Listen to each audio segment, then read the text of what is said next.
YouTube channel study with student. So जैसे आपको पता है कि डेली बेसिस पे जो करंट अफेयर और करंट न्यूज़ हैं वो इस वीडियो के माध्यम से आपको बताए जाते हैं इन शॉर्ट, ताकि आपका समय भी बचे और गेनिंग भी अच्छी हो जाए आपकी और मेरी भी, दोनों ही फ़ायदे हैं। अगर आपको कंटेंट अच्छा लगता है तो आप इसको लाइक शेयर सब्सक्राइब अवश्य करें और अपने दोस्तों तक भी आगे पहुँचाएँ। आशा है कि आप ऐसा करेंगे। तो बिना टाइम वेस्ट करते हुए चलते हैं हम हमारी फर्स्ट न्यूज़ की तरफ। जो हमारी पहली न्यूज़ है वो कहाँ से क्या रिलेट कर रही है, इसको समझते हुए हम आगे चलते हैं। तो जो पहली न्यूज़ आई है वो आई है इंडिया। आपको पता है इंडिया से हम शुरुआत करते लगभग। तो 10 लाख जो यूथ है इंडिया का, वो एक डिजीज़ से ग्रसित है। एक डिजीज़ है, उससे वो जूझ रहा है। उस डिजीज़ का नाम क्या है? उस डिजीज़ का नाम है पार्किंसंस डिजीज़। अगर आप बायो स्टूडेंट रहे होंगे कभी तो आपने इसके बारे में पढ़ा भी होगा। पार्किंसंस नाम से डिजीज़ होती है, एक बंदे के नाम पे डिजीज़ है। तो इसके अंदर होता क्या है? इसके अंदर जो आपका ब्रेन है वो बॉडी के साथ कांटेक्ट छोड़ देता है।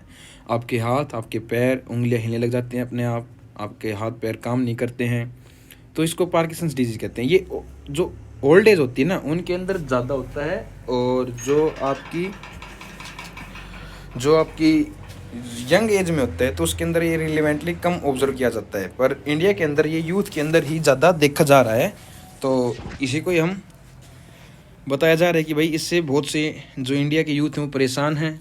तो इसका क्योर नो, इसका अभी तक कोई इलाज पॉसिबल नहीं हो पाया है। तो ये किससे फैलती है डिजीज़? ये किसी से नहीं फैलती। ये ऑटोनोमस डिजीज़ में काउंट किया जाता है इसको। मतलब जो बॉडी अपने आप काम करती है, अपने आप ही बॉडी ख़राब होने लग जाती है, आपका शरीर अपने आप ये आपका साथ छोड़ने लग जाता है। तो उसके अंदर होता है। तो रिलेवेंटली हमें इसको न्यूज़ के अंदर देखा गया है। तो आपको इसके अंदर याद रखने वाली एक ही चीज़ है, और वो यही है कि अगर आपसे इसका कोई वो पूछे कि क्योर है तो नहीं। तो ये किस बैक्टीरिया से फैलती है, ये किस वायरस से फैलती है? तो ना किसी बैक्टीरिया ना वायरस से, नन ऑफ दीज इसका आंसर होगा। तो सेकंड चलते हैं हम अपने। तो आपको पता है कि हाल और फिलहाल के अंदर जो ईरान इजराइल कॉन्फ्लिक्ट है वो बहुत ज़्यादा बढ़ गया है। तो इसके अंदर हुआ क्या कि जो अपना रेड सी है, आपको पता भी होगा, रेड सी का, लाल सागर का, जो आगे जाके मेडिटेरियन सी से यानी कि यूरोप से कनेक्ट करता है, तो इस स्विस कैनाल के थ्रू होते हुए आपका आगे निकल जाता है। तो इसके अंदर हुआ क्या कि एक शिप थी, जो आपकी शिप थी, तो उस शिप के ऊपर, वो शिप थी आपके इजराइल के किसी बंदे के साथ कांटेक्ट थे उस शिप के, यानी कि उसका मालिकाना कुछ हक था उसके ऊपर। तो इसके अंदर 17 इंडियन थे, 4-5 रशियंस भी थे, और ऐसे नाइजीरिया वगैरह के लोग, साउथ अफ्रीका के लोग भी यहाँ पर प्रेजेंट थे इसके ऊपर, शिप के ऊपर। कुछ अमेरिकन्स भी थे, शायद में भी अमेरिकन नहीं थे भाई, सॉरी, अमेरिकन एक भी नहीं था। तो हुआ क्या कि जो इंडियन हैं, तो इनको जो ईरान ने इस शिप को कब्जा लिया भाई, इस शिप को कब्जा लिया, अपने अंडर ले लिया। तो इससे हुआ क्या कि 17 इंडियंस भी इनके कब्जे में आ गए।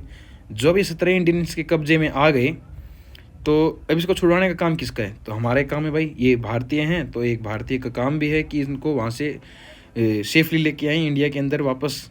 तो उसके ऊपर एस जयशंकर जो आपके हैं फॉर्मर मिनिस्टर, नहीं सॉरी फॉर्मर बोल रहा, करंट जो मिनिस्टर हैं आपके, किसके, जो आपके जो पॉलिटिकल अफेयर होते हैं जो इंटरनेशनल, उनके अंदर ये भागीदारी ज़्यादा निभाते हैं। तो इनको विदेश मंत्रालय के अंदर ये हैं, इनको फॉरेन मिनिस्टर बोला जाता है इंग्लिश के अंदर, विदेश मंत्री हिंदी के अंदर। तो ये यहाँ से इनका अभी बातचीत हुई है ईरान से, और ईरान ने कहा है कि आप इन 17 इंडियन से मीट कर सकते हो, यानी कि मिल सकते हो। कौन मिल सकते हैं? सिर्फ ऑफिशियल बंदे, जो आपके ऑफिशियल बंदे होंगे सिर्फ वही इनसे मिल सकते हैं, और आप इनसे बातचीत कर सकते हो। अभी ईरान ने इतनी छूट दी है, होप कि ये वापस बंदे अपने घर आ जाएं, अपने भारत में, अपनी माँ के पास, भारत माँ के पास वापस आ जाएं। यही सबसे बड़ी खुशी होगी। तो आपको पता है। तो अब हम चलते हैं थर्ड न्यूज़ की ओर रिलेवेंटली। तो इसके अंदर हुआ क्या कि जो साउथ वेस्ट आपको पता है कि ये इंडिया मान के चलते हैं, तो ये ईस्ट हो जाएगा, ये साउथ हो जाएगा। तो साउथ जो वेस्ट आपका, यानी कि इस तरफ थोड़ा सा, यहाँ पर क्या देखा गया है, हैवी रेनफॉल होगी। जो रेनफॉल है वो ज़्यादा होगी, और ये सर्वे किसने दिया है? ये IMD। तो हमें जो काम है वो IMD से है, इनसे हमें कोई लेना देना नहीं है। तो IMD से क्या है, तो भाई ये किसके अंडर आती है, तो एक डिपार्टमेंट है जिसको कहते हैं इंडियन मेट्रोलॉजिकल डिपार्टमेंट, यानी कि वो विभाग जो आपको मौसम की जानकारी देता है। तो ये ministry of earth and science के अंदर काम करता है, इसके अंडर आता है, और ये बार बार अपनी रिपोर्ट रिलीज़ करता है। तो ये 1875 के अंदर इसकी स्थापना की गई थी, 1875 के लगभग इसकी स्थापना हुई थी। तो यही हमारे लिए ज़रूरी था कि भाई ये किस मंत्रालय के अंदर आता है, और आपसे अगर क्वेश्चन पूछेंगे तो यही पूछेंगे। हाँ, इसका हेड क्वार्टर आपसे ज़रूर पूछ सकते हैं। इसके वैसे तो 6 इसके वो हैं अलग अलग स्थान है जहाँ से रिपोर्ट करता है, लाइक मुंबई हो गया, ऐसे 6 स्थान हैं। तो जो इसका मेन जो हेड क्वार्टर बोला जाता है वो आपकी नई दिल्ली के अंदर इसका हेड क्वार्टर है, उसको आप याद रखिएगा। तो आपसे कभी पूछेंगे तो हेड क्वार्टर पूछेंगे तो नई दिल्ली आपको ऑप्शन में टिक करके आना है। अब हम चलते हैं अपनी 4th न्यूज़ की ओर। तो चौथी न्यूज़ क्या आ रही है कि यूनिकॉर्न से। तो पहले तो हम समझते हैं कि यूनिकॉर्न है क्या। भाई आपको पता होगा, अगर आपने कभी कार्टून वार्टून देखे होंगे तो उसके अंदर यूनिकॉर्न होता है। यूनिकॉर्न कैसे होता है कि भाई लगभग एक घोड़ा होता है जिसके, अब मेरे को राइटिंग इतनी अच्छी नहीं कि आप ये मान लीजिए कोई घोड़ा है, इसके सींग होता है और उसके पर भी होते हैं जिससे घोड़ा उड़ सकता है। तो ऐसा ये माना जाता है कि ऐसा घोड़ा। तो अब ये रिलेवेंटली जो ये यूनिकॉर्न टर्म में किसके लिए यूज़ की जाती है, तो ये जो यूनिकॉर्न टर्म होती है तो वो आपके जो स्टार्टअप होते हैं, जितने भी आपके स्टार्टअप होते हैं उनके लिए यूज़ करती है। जिस स्टार्टअप की 1 बिलियन नेटवर्थ हो जाए उसको क्या कहेंगे, यूनिकॉर्न कहते हैं। उस स्टार्टअप को हम यूनिकॉर्न बोलते हैं जिसकी 1 बिलियन वर्थ हो जाए। तो आपसे यही पूछेंगे कि अगर कोई आपसे पूछेगा तो यही पूछेगा कि भाई जो यूनिकॉर्न है तो ये कौन होते हैं, कि ये यूनिकॉर्न वो कंपनी होती हैं, वो स्टार्टअप होते हैं जिनकी net worth 1 billion dollar 1 billion dollar के लगभग जिनकी नेटवर्थ होती है या अबव होती है, उनको यूनिकॉर्न बोलते हैं। इसके लिए एक अलग टर्म भी होती है जिसको कहते हैं मिनीकॉर्न।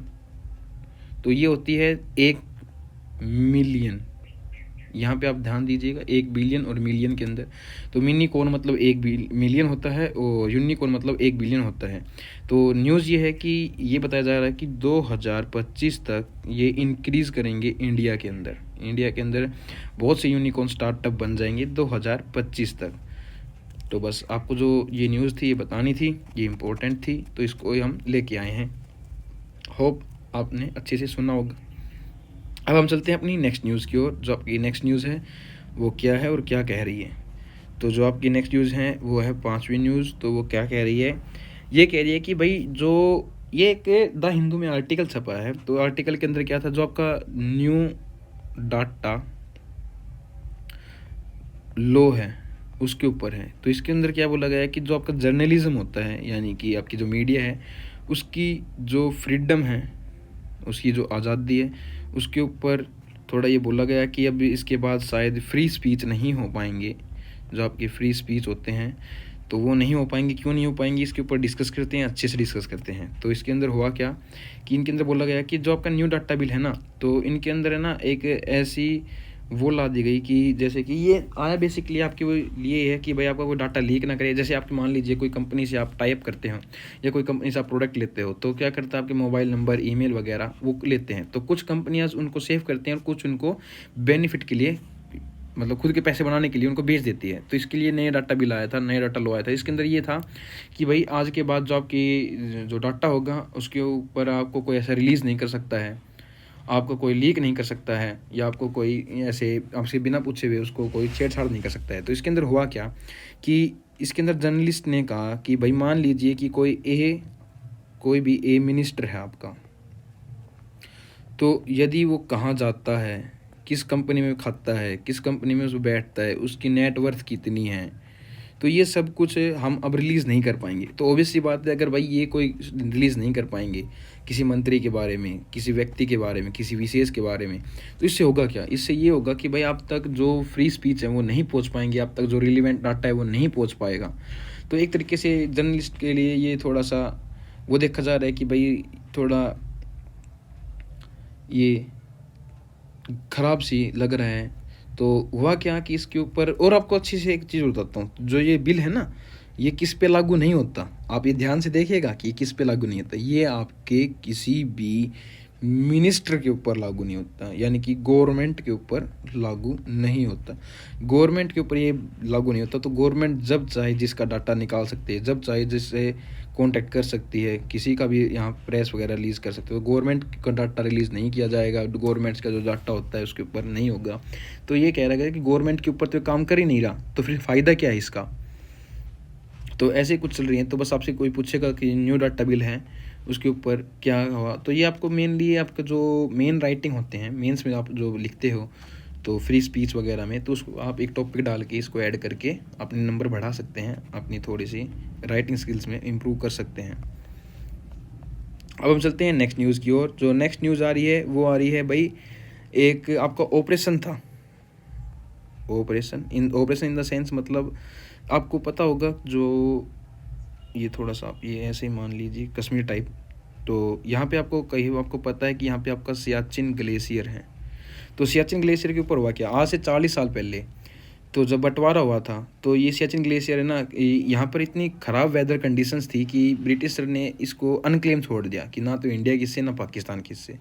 तो उससे हुआ क्या कि यहाँ पर पाकिस्तान ने अपनी इन्फ्लुएंस शुरू कर दी, कि पाकिस्तान ने यहाँ पे कब्जा करना शुरू कर दिया। तो उसके खिलाफ एक ऑपरेशन चला था, उस ऑपरेशन का नाम था मेघहोट।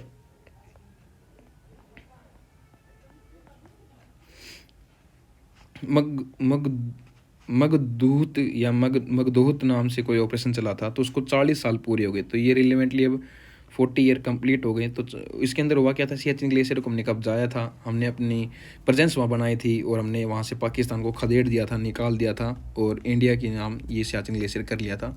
तो इसी ऑपरेशन से आया था। तो अगर कोई आपसे पूछे कि भाई ऑपरेशन मगदूत था क्या, तो ऑपरेशन मगदूद यही था कि वहाँ से पाकिस्तान निकाले गए थे। किस एरिया से निकाले गए थे, तो आप याद रखिए सियाचिन ग्लेशियर से ये निकाले गए थे। होप आपको आज का सेशन अच्छा लगा होगा। जैसे आपको पता है लास्ट में, थैंक यू फॉर वॉचिंग।